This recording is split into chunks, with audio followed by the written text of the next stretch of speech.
নিশ্চয় আল্লাহ তাআলা মুমিনদের ওপর মেহেরবানি করেছেন যখন তিনি তাদের কাছে তাদের মধ্য থেকে এমন একজন রসুল প্রেরণ করেছেন যিনি তাদেরকে আল্লাহ তাআলার আয়াতসমূহ কুরআন তেলাওয়াত করে শোনান, তাদেরকে পরিশুদ্ধ করেন, খারাপ কাজ থেকে বের করে নিয়ে আসেন এবং ভালো কাজের প্রতি উদ্বুদ্ধ করেন এবং কিতাব শিক্ষা দেন ও হিকমত শিক্ষা দেন। ইতিপূর্বে তারা তো স্পষ্ট বিভ্রান্তিতে ছিল। সূরা আলে ইমরান 164 নম্বর আয়াতে আল্লাহ তাআলা এই কথা বলেন। অপর এক আয়াতে বর্ণিত হয়েছে যে হযরত ইব্রাহিম আলাইহিস সালাতু ওয়াস সালাম ও হযরত ইসমাঈল আলাইহিস সালাতু ওয়াস সালাম কাবা শরীফ নির্মাণ করার পর উক্ত কাজসমূহের দায়িত্ব দিয়ে তাদের একজন নবীকে প্রেরণের জন্য আল্লাহ তাআলার কাছে দোয়া করেন। আল্লাহ তাআলা তাদের দোয়া কবুল করেন এবং গোটা দুনিয়া নিরক্ষর ও পথভ্রষ্ট মানুষদের হেদায়েতের জন্য এবং কিয়ামত পর্যন্ত আল্লাহ তাআলার মনোনীত ধর্ম ইসলামকে টিকিয়ে রাখার জন্য হযরত মুহাম্মদ রাসূলুল্লাহ সাল্লাল্লাহু আলাইহি ওয়াসাল্লামকে উপরোক্ত 4 জিম্মাদারি দিয়ে প্রেরণ করেন। উক্ত দায়িত্ব পূর্ণরূপে আদায় করার মাধ্যমে নিরক্ষর ও পথভ্রষ্ট জাতি হেদায়েত পেয়ে খায়রুন কুরুন তথা উত্তম যুগে আখ্যায়িত হয়েছেন। নবীজি সাল্লাল্লাহু আলাইহি ওয়াসাল্লাম দুনিয়া থেকে বিদায় নিয়ে চলে যাওয়ার সময় উলামায়ে ইকরামকে এই দায়িত্ব দিয়ে গেছেন। উলামায়ে ইকরামের দায়িত্ব রাসূলুল্লাহ সাল্লাল্লাহু আলাইহি ওয়াসাল্লাম বলেছেন, আলেমগণ নবীদের উত্তরসূরি। অন্যত্র আল্লাহ তাআলা বলেন, ওয়ালিয়ুনদিরু কওমাহুম। দ্বীনের ইলম হাসিলের পর উলামায়ে ইকরামের দায়িত্ব হলো জাতিকে আল্লাহর নাফরমানি থেকে স্নেহ মমতা সহকারে ভীতি প্রদর্শন করা এবং ভীতি প্রদর্শনের মাধ্যমে আল্লাহর পথে তাদেরকে ফিরিয়ে নিয়ে আসা। উল্লেখিত 4 কাজ সবার সমস্ত উলামায়ে ইকরামের, কিন্তু আমরা আজ কর্মক্ষেত্রে ভাগ করে ফেলেছি। কেউ তেলাওয়াত করি, কেউ তাজকিয়া, কেউ তালিমে কিতাব, আর কেউ বা তালিমুস সুন্নাহ নিয়ে ব্যস্ত। প্রত্যেকেই মনে করেন যে তারটাই পূর্ণ দায়ী খিদমত। এ ধারণায় তার ও সমাজের তিনি অধপতনের মূল কারণ। আসুন আজ থেকে আমরা প্রতিজ্ঞা করি যে এই 4 কাজের সবগুলো আমরা করব ইনশাআল্লাহ।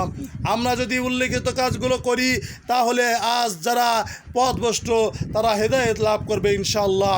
আল্লাহ তাআলা আমাদের সবাইকে এভাবে কাজ করার তৌফিক দান করুন, আমিন। রাসূলুল্লাহ সাল্লাল্লাহু আলাইহি সাল্লাম বিদায় হজের সময় আরাফাত ময়দানে বলেছিলেন, তোমাদের উপস্থিত ব্যক্তিরা যেন অনুপস্থিত ব্যক্তিদের কাছে আমার কথাগুলো পৌঁছে দেয়। আল্লাহর নবী সাইয়েদনা মুহাম্মদ রাসূলুল্লাহ সাল্লাল্লাহু আলাইহি সাল্লাম বলেছেন যে বাল্লিগু আন্নি ওয়ালাউ আয়া। আমার একটি ছোট থেকে ছোট বাক্য যদি হয়ে থাকে সেই বাক্যটি অপর মুসলমান তোমার ভাইকে পৌঁছায়া দাও। আল্লাহর রসুল সাল্লাল্লাহু আলাইহি সাল্লাম অচিরেই এমন একটি জামানা আসবে ইসলামের শুধু নাম এবং কোরআন শুধু নকশা বাকি থাকবে। তখন মসজিদ সমূহ আবাদ থাকবে কিন্তু তাতে হেদায়েত থাকবে না। এরা বিশ্বনবী জনাব মুহাম্মদ রাসূলুল্লাহ সাল্লাল্লাহু আলাইহি সাল্লাম আজ থেকে 1400 বছর পূর্বে বলে গেছেন। আজ মুসলিম সমাজের অবস্থা যেন এই হাদিসের বাস্তব চিত্র। মসজিদ সমূহ পাকা এবং শীতাতাপ নিয়ন্ত্রিত, কিন্তু মুসল্লিদের মধ্যে হেদায়েতের খুব অভাব। অনেক মুসল্লির তো ইমানই ঠিক নেই। অনেকে ইমান গ্রহণের কালিমাটি পর্যন্ত শুদ্ধ করে বলতে পারে না। বেশিরভাগ মানুষের কোরআন শরীফ তেলাওয়াত গালত হয়ে থাকে। এমনকি কোরআন শরীফ তাদেরকে শুদ্ধ করে তেলাওয়াত করাও শেখানো হয়নি। কিন্তু এই অবস্থায় মূল কারণ কি সেটা অনুসন্ধান করলে পরিষ্কার হয়ে যায়। হে মুহাম্মদ সাল্লাল্লাহু আলাইহি সাল্লাম, আল্লাহর রসুল সাল্লাল্লাহু আলাইহি সাল্লাম বলেছেন, মসজিদের নববীর জন্য যে কর্মসূচি তৈরি করেছিলেন আজকের মসজিদগুলোতে সেই কর্মসূচি কার্যকর নয়। যদি সেই কর্মসূচি আবার মসজিদে চালু হয় তাহলে মুসলিম জাতির মধ্যে পুনরায় তাকওয়া ও ধর্মবোধ ফিরে আসবে ইনশাআল্লাহ। কিছুদিন ভাবনায় মুহমান ছিলাম যে কি করে মসজিদগুলোতে আবার নবীজি সাল্লাল্লাহু আলাইহি সাল্লামের জামানার মসজিদে নববীর কার্যক্রম ফিরে আসতে পারে। এ নিয়ে ইস্তেখারও করি, বারবার আলেমদের সাথে মত বিনিময় করতে থাকি।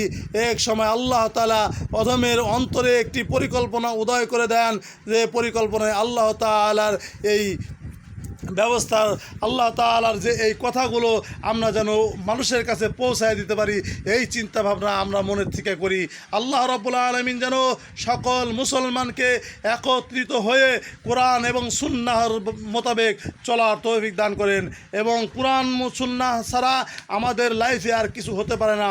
আল্লাহ তাআলা যেন কোরআন সুন্নাহ ব্যতীত অন্য কোনো কাজের দিকে আমাদের মনোনিবেশ না করান। আল্লাহ তাআলা আমাদের সকলকে বোঝার তৌফিক দান করুন এবং জানার তৌফিক দান করুন। আমিন। আসসালামু আলাইকুম রহমতুল্লাহি ওয়া বারাকাতুহু।